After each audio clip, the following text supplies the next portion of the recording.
여러분 안녕하세요. 오늘 고등세 교회사 이야기 네 번째 시간입니다. 코로나19 사태로 얼마나 어려움을 많이 당하십니까? 여러분 모두 건강하시죠? 하루빨리 학교가 개학이 돼서 서로 얼굴을 보고 수업한 시간이 되기를 간절히 바랍니다. 여러분 건강하게 잘 지내시기를 바랍니다. 오늘은 지난 시간에 이어서 영지주의, 그 가운데 그리스도의 영지주의 인물 가운데 마르시온의 그 인물과 영향에 대해서 배워보도록 하겠습니다. 마르시온은 소아시아 남단 흑해연합의 신호패 출신이었습니다. 그 아버지는 그 도시 그리스도교 공동체의 감독이었고 그의 직업은 선박업이었습니다. 안토니우스 피우스 황제 치하에서 로마로 들어와 자기 생각대로 공동체를 이끌어 나갔고 처음에는 상당히 성공을 했습니다. 그가 로마에 끼친 영향은 결국 144년에 로마의 공동체, 즉 로마 교회는 물론 전체 교회와 분열하는 결과를 가져왔습니다. 마르시온은 자기 스스로 공동체를, 교회를 새로 세웠습니다. 마르시온이 세운 교회는 매우 빠른 속도로 북아프리카, 갈리아, 이 갈리아는 오늘날의 프랑스 지역을 가리켜서 갈리아라고 합니다. 또 팔레스틴, 시리아, 소아시아 모든 지역 교회로 사상이 확산되었습니다. 마르시온은 스스로를 교회 개혁자로 여겼습니다. 그가 왜 교회 개혁자로 여겼냐면 교회가 순수히 그리스도 교회의 그 그리스도 복음 또 그리스도의 가르침의 중심이 되어야 되는데 이 그리스도 교회에 유대교가 들어왔다는 겁니다. 그래서 그리스도 교회에 들어온 유대교를 완전히 다 없애버려야 된다. 이것을 여기서 완전히 몰아내야만 진정으로 그리스도교가 된다라고 그는 믿었습니다. 그래서 그리스도교에 들어온 이런 모든 유대교의 내용들을 다 없애버리고 그래야만 그리스도교가 진정으로 교회다운 교회, 그리스도교의 원래의 모습, 그것은 다름 아닌 진정한 바울주의로 복귀하려고 했습니다. 그는 구약 성서에 대항할 새로운 신약 성서 결정판을 만들었습니다. 그러니까 자기 나름대로 정경화 작업을 했다라고 할 수 있는데요. 그래서 모든 구약의 인용문들을 제거한 누가복음, 그리고 10개의 바울 서신만을 정경으로 인정을 했습니다. 여러분 복음서에 보면 율법에 나온 내용들 또 구약에 나온 내용들이 인용되어 있는 것들이 있습니다.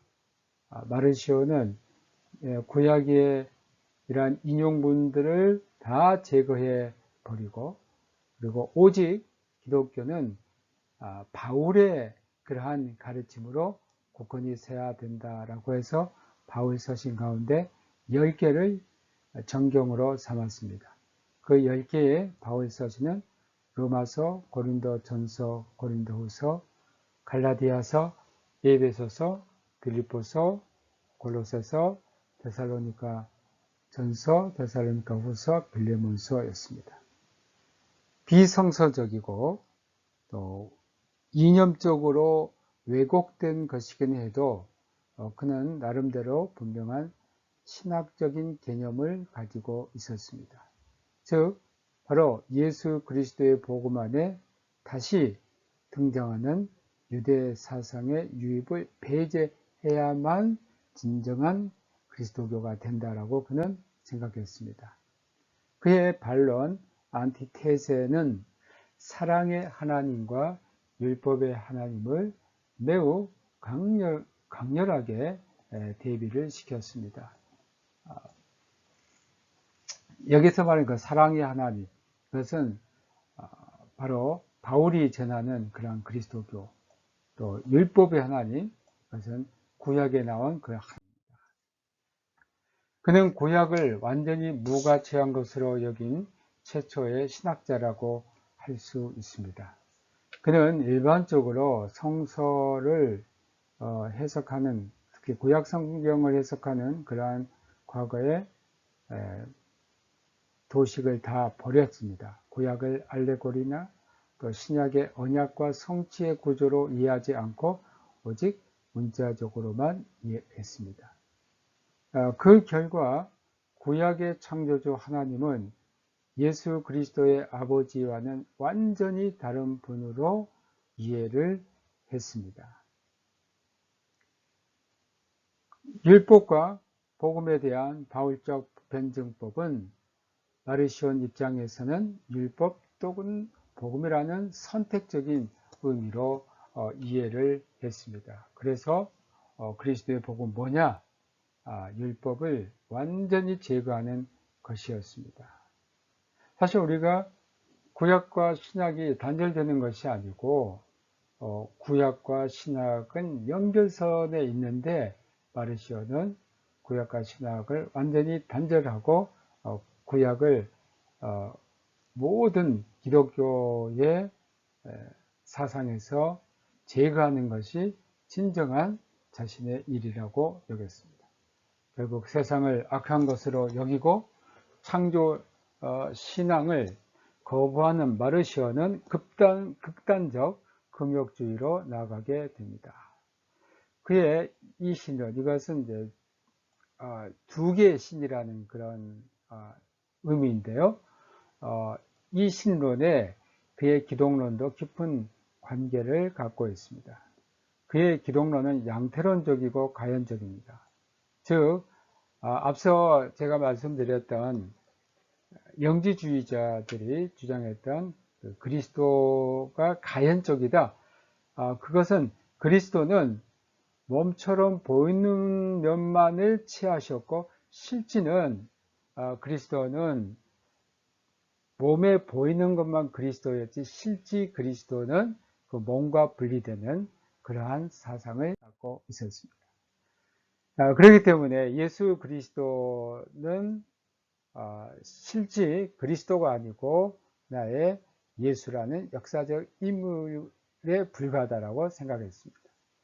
그래요, 그는 그리스도교 신앙의 초기 신뢰를 그 전통에서부터 심각하게 흔들어 놓았습니다. 대신 그리스도교의 그런 전통에서 내려온 그런 신앙이 아니고 거기에다가 자신의 전통을 확립을 했습니다.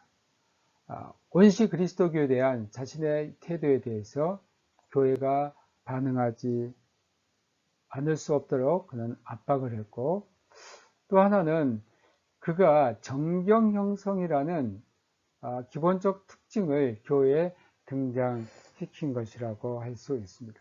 사실 아직 교회가 정경이라는 개념을 갖고 있지 않았을 때에 마르시오는 이 정통교회에 정경이 무엇인가, 우리가 많은 기독교의 문서가 있지만 어떤 것을 진짜 그리스도교의 경전으로 선택해야 되는가, 인정해야 되는가, 그 문제를 정통교회로 하여금 생각하게 하는 어떤 동기를 주었다라고 볼 수 있습니다. 이런 점에서 마르시온이 어떤 큰 의의가 있다라고 생각할 수 있겠네요. 마르시온을 통해서 신의 개념에 대한 질문들이 분명하게 확답을 받았고, 마르시온의 이언론과 그리스도교 영지주의의 이언론에 교회는 대항을 하게 됐습니다. 그래서 교회는 창조와 구원, 창조자와 구원자가 일치한다. 즉 마르시온이 이걸 다 분리를 시켰습니다. 물질이 지배하는 그러한 구약의 신, 영이 지배하는 그러한 신약의 신이 아니고 하나님은 창조하셨고 창조의 궁극적인 그러한 목적이 뭐냐? 구원자다, 구원이다. 이러한 마르시온의 이혼론, 그리스도교 영지주의의 이혼론에 대항해서 정통 교회는 창조와 구원과 창조자와 구원자가 같다라는 것을 주장했던 것입니다. 또한 가연적 기독론의 문제는 다음과 같은 질문을 가져왔습니다. 즉, 그리스도의 인간적인 면은 구원에 대해서 어떤 의미를 가졌는가? 자, 우리가 다시 한번 생각해 봅시다. 그리스도의 영지주의, 또 마르시온의 영지주의가 주장하는 가연론적 기독론은 그리스도는 하나님의 아들로 세상에 왔는데 단지 예수란 한 인간 안에 잠시 머물렀다가 가버린, 승천해버린 그런 인물로 표현을 했습니다. 그렇기 때문에 거기에는 십자가에서 달리신 그리스도는 마르시온이 볼 때 우리의 구세주 그리스도와는 전혀 다른 한 인간일 뿐이었습니다. 그래서 우리 그리스도교에서는 과연 그리스도께서 인간으로 오셨다는 것이 구원에 있어서 우리의 어떤 의미를 가지고 있는가를 깊이 생각할 수 있게 했습니다. 즉, 인간으로 오신 그 그리스도가 우리를 구원하신 분이고 그 하나님 아들이시고 그리고 그리스도가 왜 인간의 몸을 입을 수밖에 없는가에 대한 그러한 의미를 교회는 다시 한번 신학적인 생각을 하게 됐다는 겁니다. 마르시온이 구약 성서를 거부하고 신의 개념을 제거하고 복음을 변조하고 그리스도의 역사성을 부인했습니다. 결과적으로 그리스도교 신앙에서 구약을 제거하고 또 옛 계약과 새 계약의 역사적 연관성을 없앤다면 어떤 결과가 나타날 것인가? 이것은 그리스도교의 근본적인 진리를 완전히 해체하는 것입니다. 이러한 영지주의, 또 마르시온의 이러한 구약과 신약의 연속성에 대한 부인은 결국 그리스도교의 근본적인 진리를 해치는 매우 강력한 이단으로 등장이 된 겁니다. 그리스도교 영지주의에 대한 마르시온의 태도와 연관성의 차이점입니다. 그 연관성은 구약 성서를 구하는 모습, 가연설과 유기의 부활을 거부하는 것 등 그리스도교 영지주의와 마르시온은 연관을 갖고 있습니다. 차이점이라 하면 마르시온은 혼합주의자는 아닙니다. 그에게는 영지주의적인 체계, 신화론적 명상이 없었습니다. 그는 모형론이나 알레고리를 거부했습니다. 그는 평범한 공동체 신앙을 선포하려고 했습니다. 그에게는 바로 구약의 사상을 완전히 제거한 그리스도교의 사상이라면 뭐가 될까? 바로 예수 그리스도 바울이 전한 복음해야 된다는 매우 평범한 공동체 신앙이 거기에 있다고 보았습니다. 또 마르시온은 인간을 다양하게 구분하는 가르침에 관해서 아는 바가 없었습니다. 자, 그리스도의 영지주의는 인간을 세 가지로 구분했죠. 영적인 인간, 혼적인 인간, 육적인 인간. 그리고 오직 영적인 인간만 영적인 지식을 알 수 있고 구원받을 수 있다라고 했는데 그런 구분을 마르시온은 알지 못했습니다. 마르시온은 그리스도교 영지주의 영향을 받았지만 개성 있는 사상가로 활동을 했습니다. 교부 이레니우스는 마르시온을 시리아 영지주의자 케르도의 제자로 이해했습니다. 다음은 좀 마르시온과 다른 교회 분열운동 또 이단 운동이라 할 수는 몬타니즘입니다. 2세기 중엽 소아시아 프리기인 지방의 등장은 예언적이고 묵시적인 운동이 바로 몬타니즘입니다. 여기에서 중심 인물로 등장하는 사람이 몬타누스입니다. 몬타누스는 자신을 요한복음 14장부터 16장에 나오는 약속된 성령으로 여기는, 즉 보혜사 성령으로 여기는 것으로 자신을 주장을 했습니다.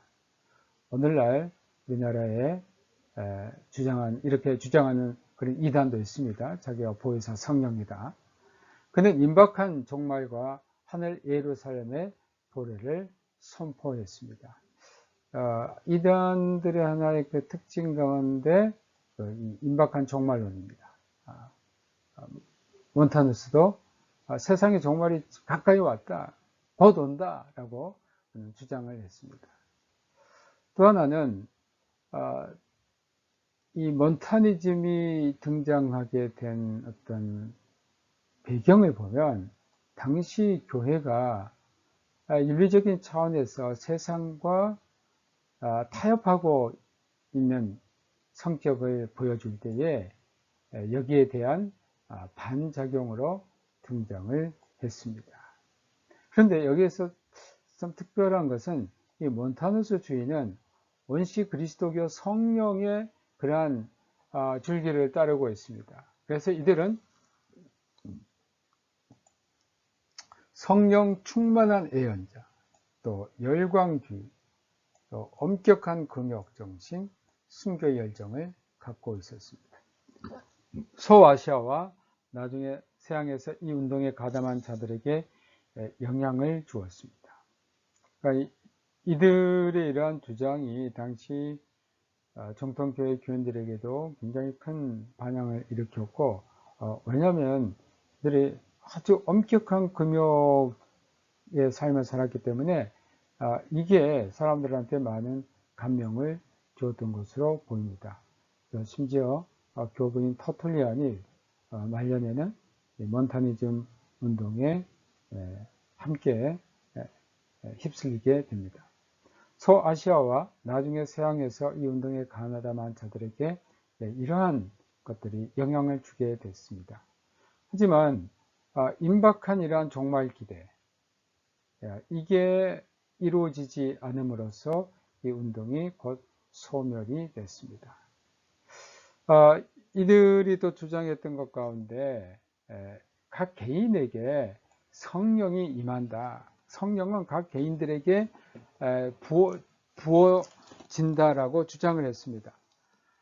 당시 교회와는 좀 다른 입장이었는데, 당시 교회는 감독이 소집한 이러한 모임에서 성령 충만이 일어난다고 가르쳤습니다. 그러나 몬타니즘 주장을 했던 사람들은 꼭 감독이 있는 그 모임에서만 성령이 역사하시는 것이 아니고 각 개인에게 성령이 임한다, 성령이 부어진다라고 주장을 했습니다. 이런 맥락 속에서 지역 감독 회의가 등장하게 됩니다. 우리가 두 번째 이 단락에서 배웠던 2세기 그리스도교의 정신흐름과 신학교류를 여기서 마치고 다음으로 초대 가톨릭 교회의 설립과 그 신학 사상을 바로 보도록 하겠습니다. 그 계열을 보면 2세기 중엽 그리스도교 공동체는 심각한 실존 위기에 처했습니다. 그것은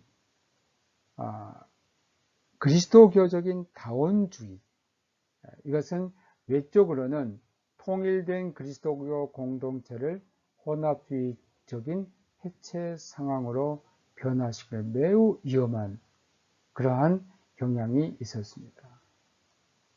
또 그리스도교 신앙적 진리를 추구하려는 대안이 요구된 때였습니다. 또 계시의 역사적 정체성을 확립하려는 시도와 그리스도교의 근본을 확정하려는 노력이 이때 요구됐습니다.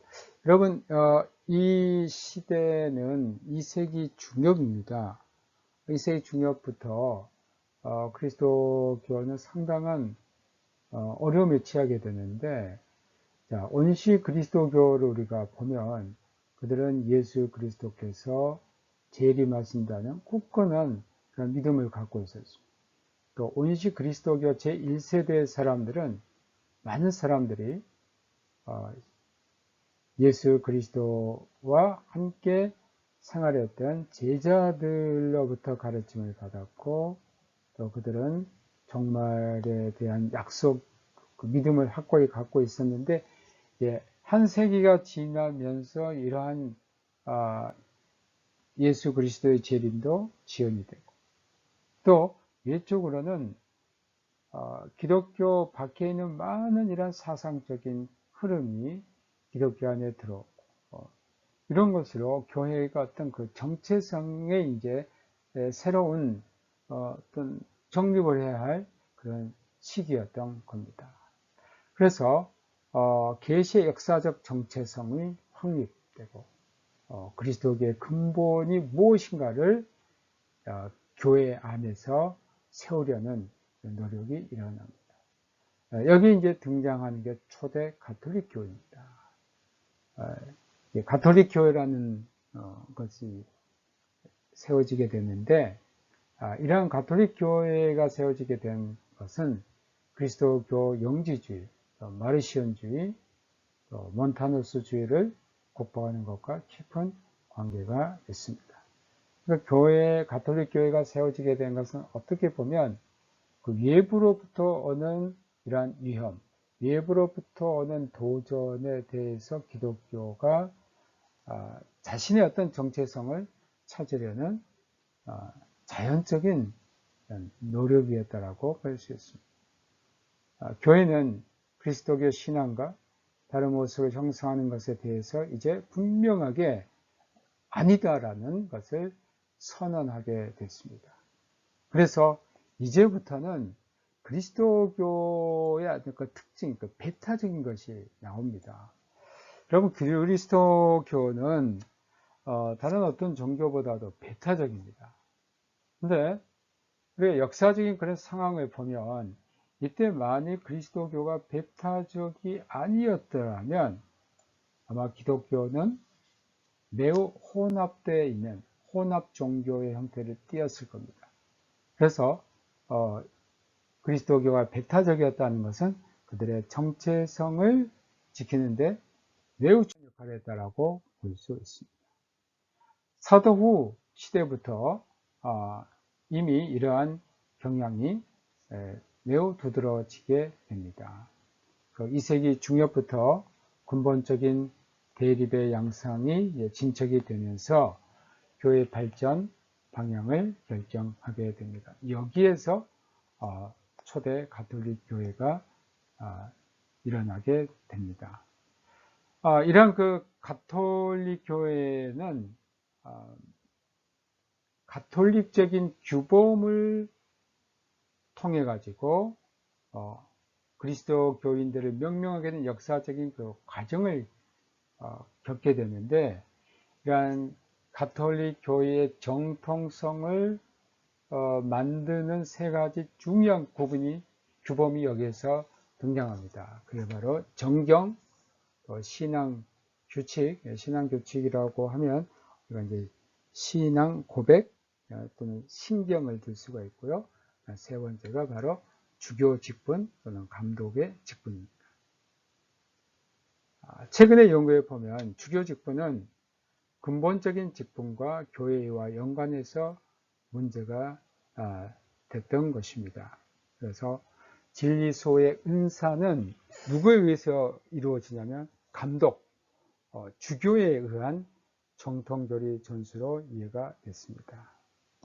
근데 아직은 주교직에 연관된 성례전적인 직분 수요자로는 여기지지 않았습니다. 이러한 세 가지 규범과 함께 200년경 초대 가톨릭 교회가 본질적으로 설립됩니다. 이러한 근본적인 것이 없었더라면 교회는 이 세기 다양한 종교 운동들의 경류에 휘말려 자초하거나 혼합주의적인 종교가 됐을 겁니다. 필연적인 역사 진행 과정에 이면에 간과할 수 없는 것은 성령의 자유로우신 섭리, 이게 분명히 있었다는 겁니다. 물론 주교직 또는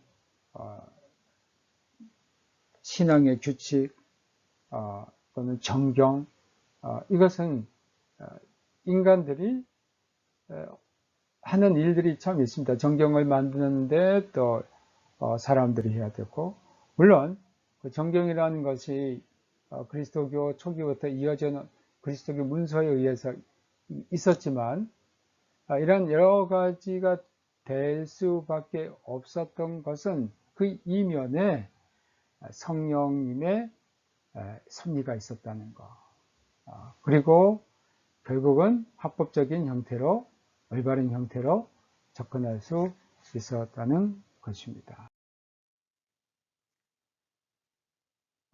초대 가톨릭 교회 형성 과정 이 세 가지 규범이 200년대 신학에 특별한 의미를 주었고, 신앙 정식 데포지툼 피데이의 전기는 신학의 하나의 과제가 되었습니다. 전통을 붙잡는 것이 이제 신학의 본질적인 과제가 되었고, 최초의 비중이는 고대 교회 교부들이 이러한 것들을 보여주고 있습니다. 그래서 이제 이때 등장하는 교부들이 있습니다.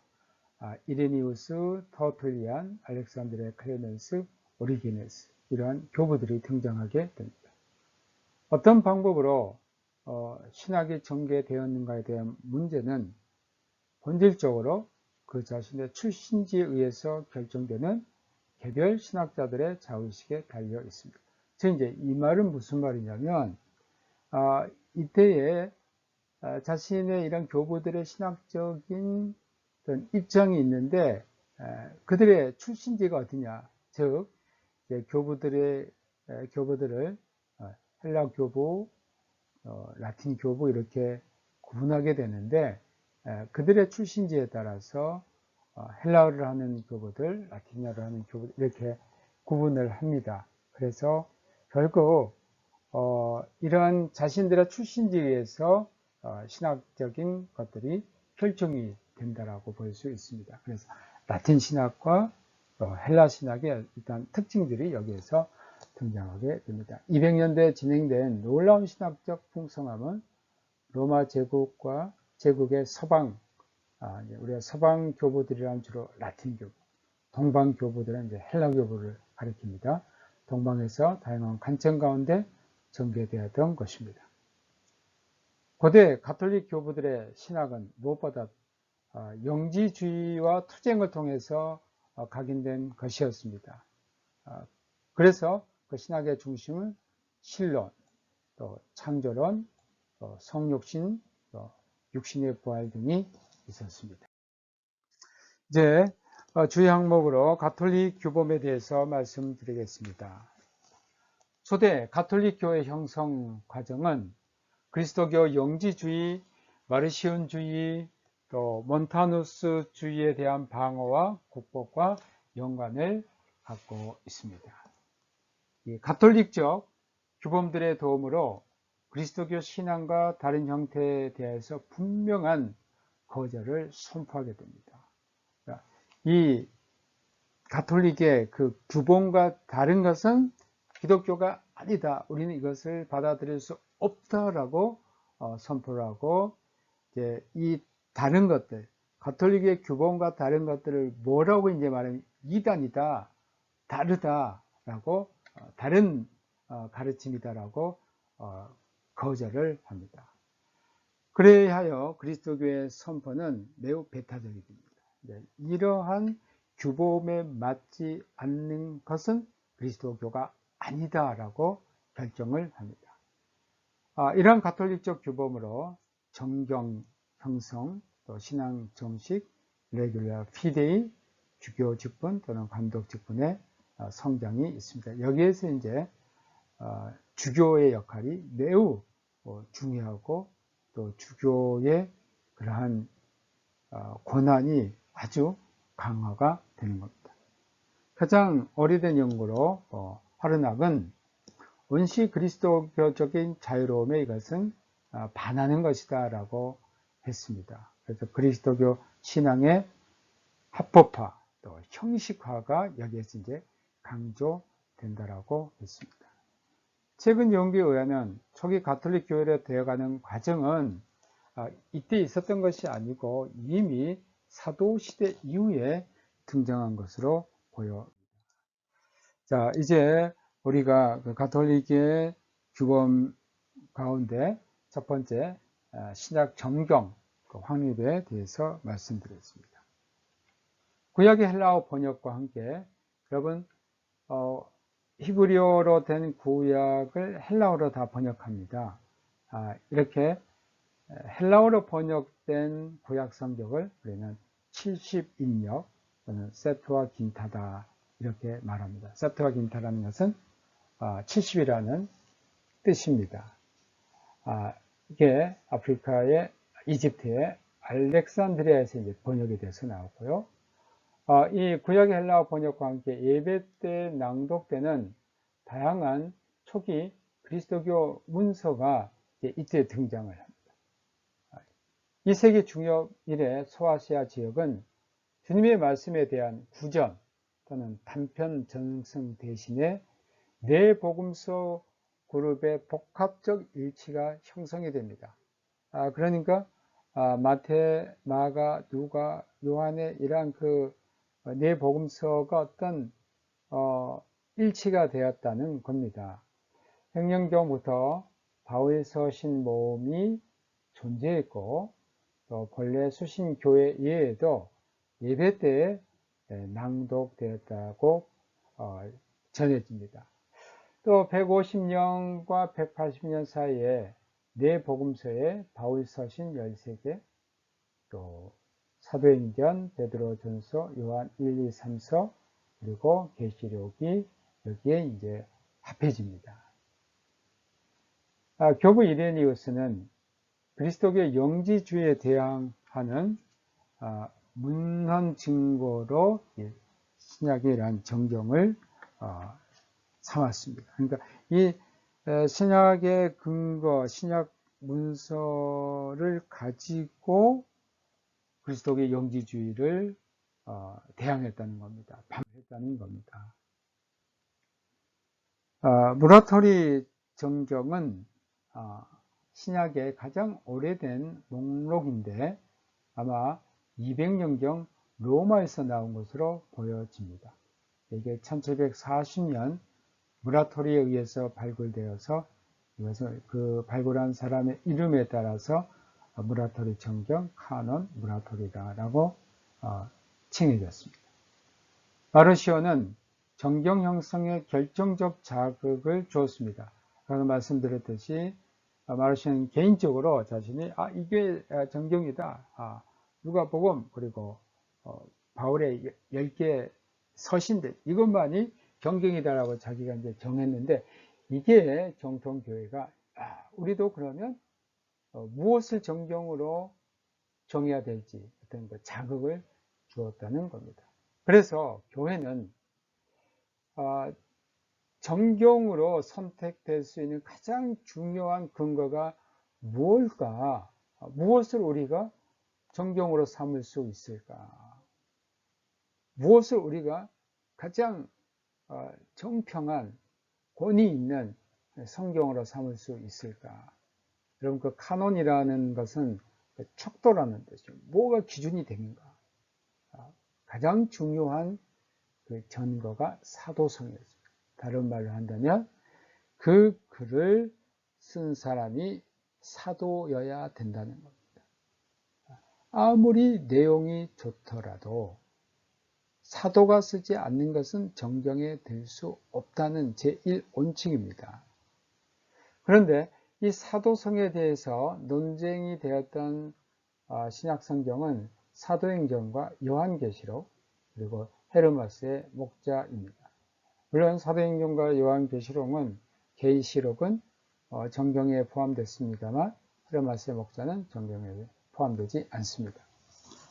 367년에 나온 아타나시우스 부활절 서신에 처음으로 27개의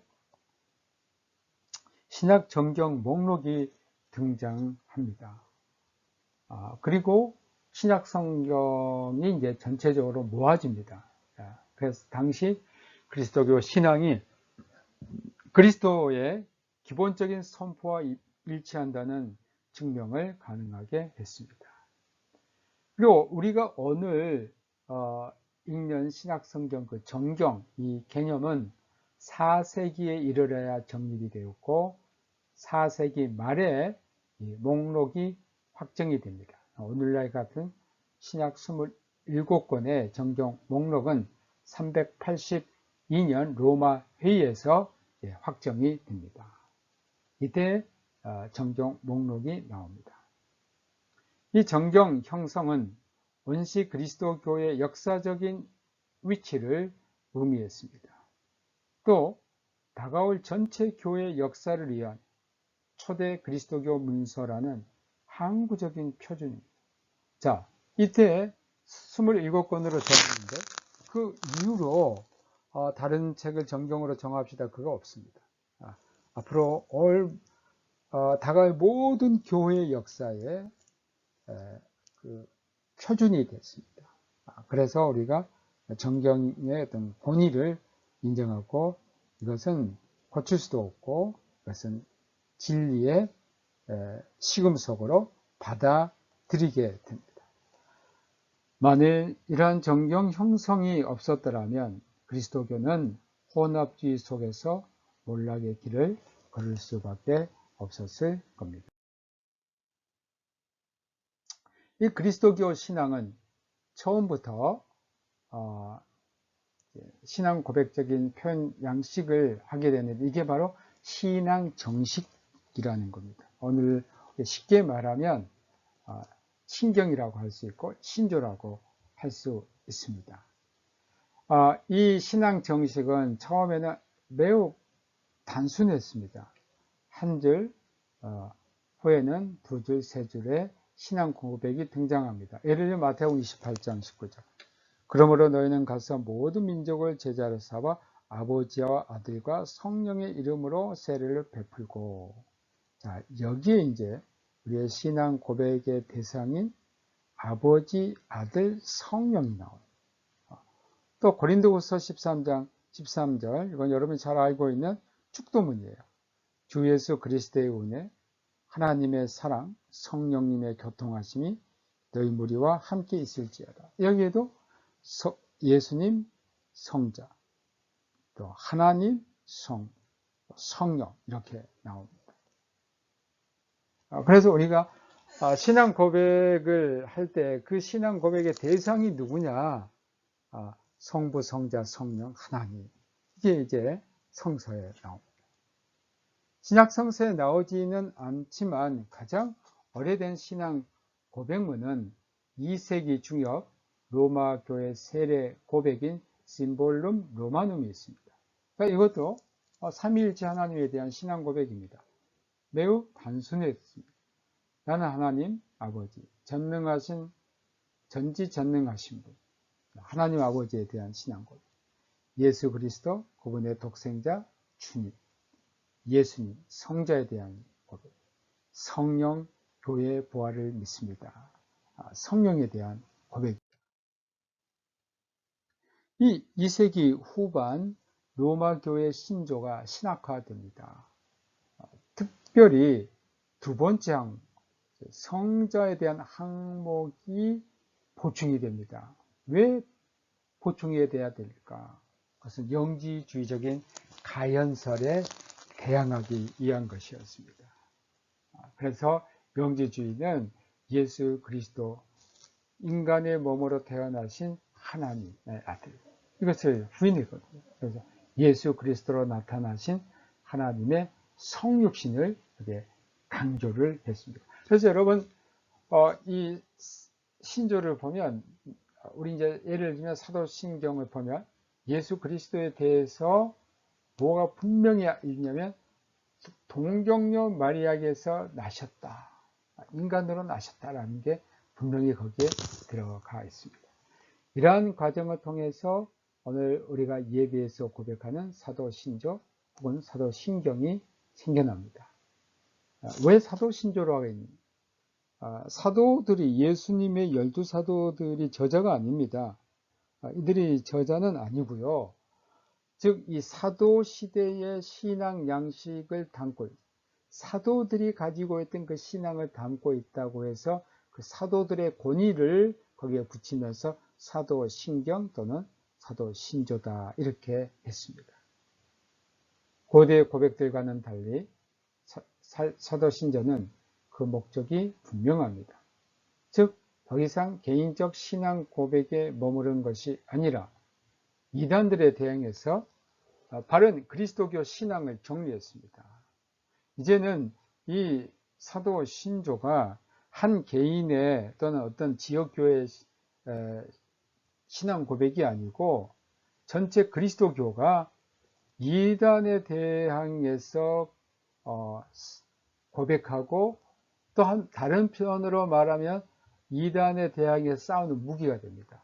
쉽게 말하면 너희들이 이것을 믿고 고백하지 않으면 너희들은 이단이다라고 이제 판명을 해버리는 겁니다. 여러분 오늘날도 우리가 이단을 판단하는 기준은 이 삼위일체 신앙, 사도신경이 있습니다. 많은 이단들이 예수 그리스도를 하나님의 아들로 믿지 않습니다. 이것만 보더라도 사도신경이 진리의 표준이 되는데 얼마나 중요한 역할을 하는지 우리가 알 수 있을 겁니다.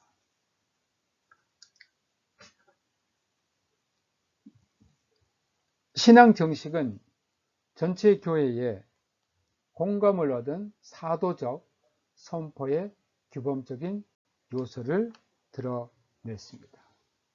이것은 더 이상 초보적 신앙 습작이 아닙니다. 전체 사도적 명령의 표현과 틀이 됐습니다. 이 양식은 신약 성서 정경의 일치점들과 구전 전승들을 연합시켰고 이렇게 신앙 정식이 이루어졌고 신약 성서의 일치점 또 사도들의 이러한 그 가르침 이게 다 문서로서 이제 일치가 됩니다. 더 나아가 신앙 정식은 성서를 넘어서는 권위를 소유했다라고 타툴리아는 평가를 했습니다. 왜냐하면 이 사도 신조의 이 신앙 정식은 무엇보다도